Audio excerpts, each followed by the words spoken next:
Do you get confused between there and there? Let's fix it in just 1 minute with some easy tricks.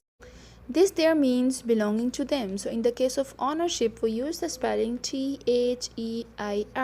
Here's a fun way to remember. Let's imagine the letter I as a human body standing in the middle. As the word there is about people, so the letter I is like a person in the word. For example, this is their house. I like their dog. We went to their school.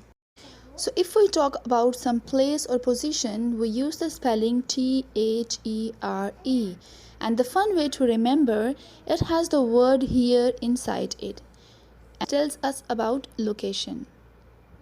For example, I live over there. Please sit there. There is a book on the table.